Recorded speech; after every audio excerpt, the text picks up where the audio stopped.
So today we're doing a deep dive into a set of sources that I think completely reframe how we should be thinking about AI and mental well-being. Absolutely. Our subject is Venuri.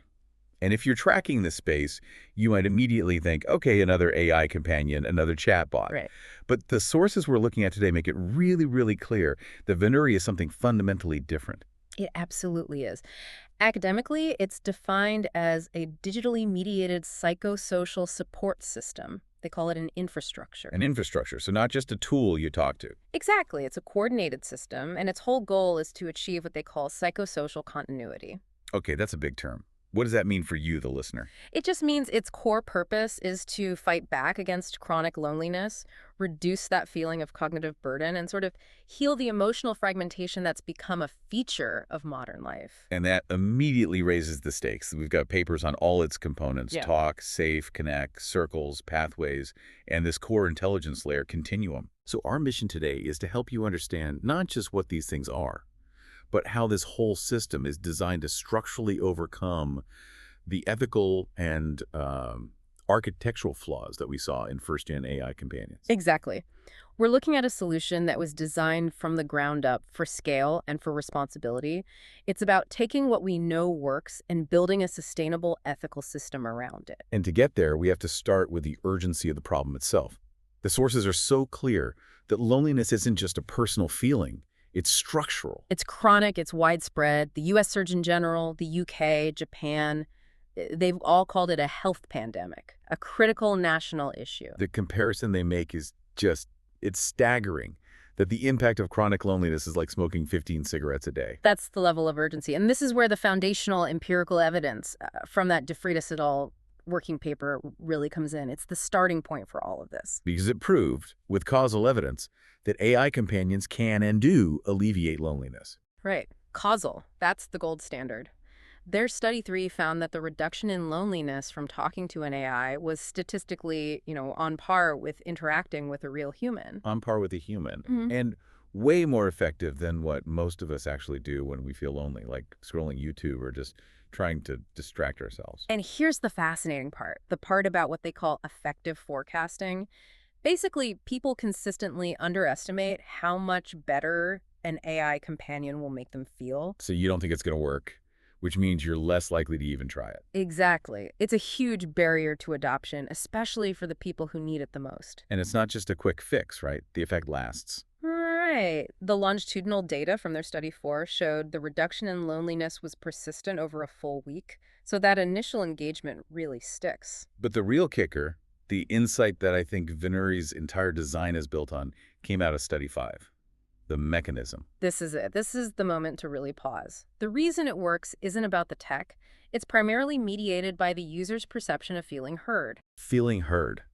Just the sense that you have someone's attention, empathy, and respect. And get this, the study found the influence of feeling heard was more than 6 times greater than the chatbot's technical performance in reducing loneliness. 6 times. That completely changes the mandate. It does. It's not about building a smarter AI. It's about building a better listener. I mean, that's exactly. The problem isn't a conversational deficit, it's a continuity deficit. Simple chatbots fail because of their architecture single surface interactions and, this is critical, that high memory risk that makes users afraid to share anything deep. So you need a whole system to build that continuity, to build that trust. You do. Okay, so let's get into that system. How does Venuri start to stabilize that inner narrative? It begins with a component called talk. Right, talk is the front-facing part. The academic term for it is an AI-mediated reflective presence. Which in plain English means? It's there to support emotional regulation and help you make sense of your own story. And the most important design rule for talk is that it is strictly non-directive. So it's not giving you advice. Yeah. It's not trying to reframe your problem. Never. Its value is purely emotional load reduction, effective containment. Think of it like a perfectly still mirror. It doesn't judge, it doesn't offer opinions. It just reflects your own words back at you. Exactly. The mechanism is narrative stabilization. It captures your language, your priorities, and then it represents them back to you later. It's not remembering for you, it's returning you to yourself. Which leads directly to where all that captured content goes. Mm-hmm. If talk is the mirror, safe is the vault, the memory substrate. Mm-hmm. And for anyone listening who's, rightly wary of sharing personal data with an AI. This is huge. Isn't memory the biggest risk here? It's the fundamental conflict they had to solve. And SAFE does it by being a secure, totally user-governed repository for everything: reflections, health records, intentions. So by making it explicit and putting the user in control, memory stops being a risk. And it becomes an asset. It becomes a tool for continuity. So how does retrieval actually work? It can't just dump my entire history on me when I'm stressed. That sounds awful. No, it's designed for emotional safety.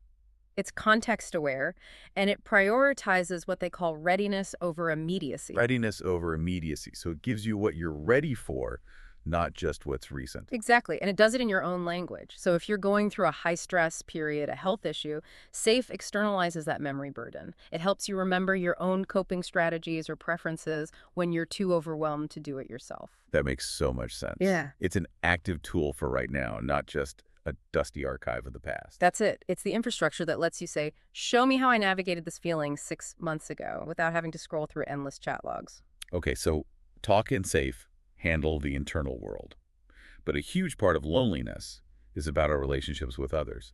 So how does Venuri bridge that gap from inner reflection to, external action? That brings us to the next 3 components, starting with connect. The relational coordination interface. Right. This moves the user from reflection to intentional engagement with their trusted network family, caregivers, even clinicians if you authorize it. And the key here has to be the boundaries, right? Mhm. Because coordinating care can create so much friction and stress. That's the whole point.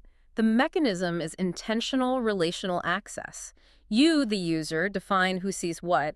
You set the expectations. You control the visibility. It just cuts down on all that guesswork and emotional performance that makes asking for help so hard. And there's an extension to this called moments. What does that do? So moments formalizes time-bound events. Think appointments, family milestones, stuff like that. It acts as a shared temporal anchor. The shared anchor. So say you have a surgery date. Moments creates a shared consented context, so your caregiver, your doctor, and your family are all operating from the same information without you having to repeat yourself a dozen times. It shifts the communication burden away from the person who needs support. Brilliant. So if Connect handles coordination, where does peer support fit in? That's circles. This is the peer affiliation and escalation layer, and the core idea here is really interesting. It creates affiliation based on shared experience, not just shared identity. Why is that distinction so important? Because focusing on an experience like dealing with a specific chronic illness or navigating a certain type of burnout creates much deeper relevance and psychological safety. But the critical function here is the structured escalation pathways. The stepped care model. That's it. It ensures that peer support is a supplement, not a substitute for professional help. Peer groups are great, but they can't handle a crisis. Circles make sure that if a user signals acute distress, they are guided toward appropriate, higher-level interventions. So it prevents people from getting stuck or delaying real help. Okay, so the system moves you from reflection to community and then to structured action. That sounds like pathways. Pathways is the final bridge. It's the curated service navigation component that translates all that internal insight and readiness into real-world action. And how does it deal with the absolute nightmare of just trying to find the right service? It's so overwhelming. It explicitly combats that fragmentation and what the sources call over-medicalization. Meaning it's not just about therapy. Exactly. It provides curated access to verified services, but it explicitly includes non-clinical support.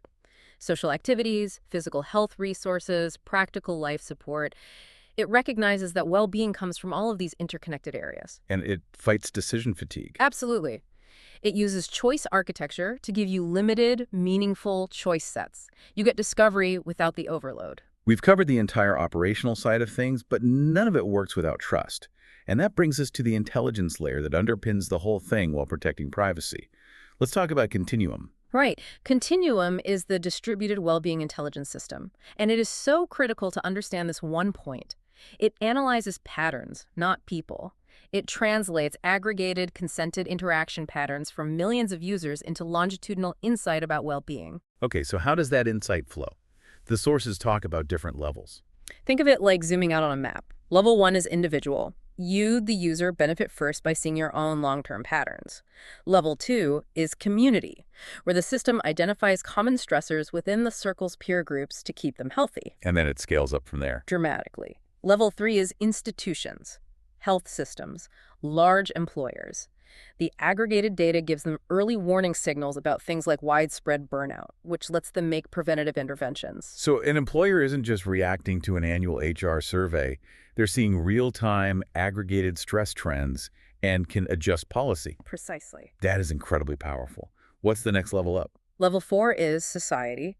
This is where we get insight into the structural causes of distress. It allows for experience-informed policy, moving past old metrics and letting lived reality inform government decisions.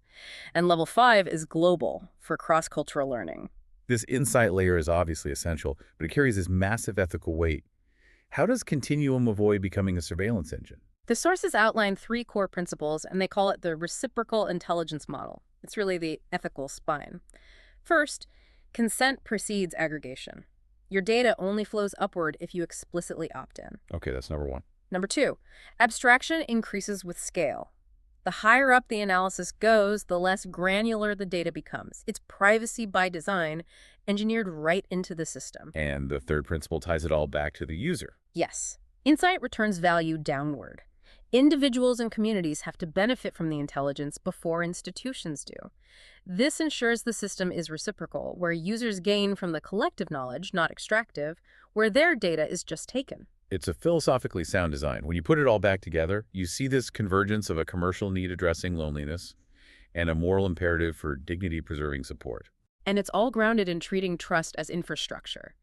By constraining the AI and talk, governing memory and integrating real-world support, Venuri structurally mitigates every major risk that the early research identified.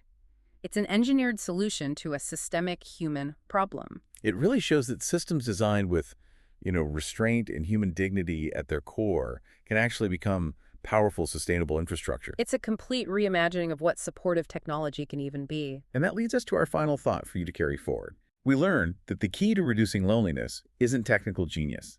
It's the simple perception of feeling heard of finding 6 times more powerful than the AI's performance. Venuri takes that profound human need and builds an entire system around it. So what does it mean for our society when our biggest decisions, personal, institutional, even societal, are finally informed not just by clinical data or proxy metrics, but by the texture of lived human reality, aggregated and protected by systems like Continuum? Something to think about until our next deep dive.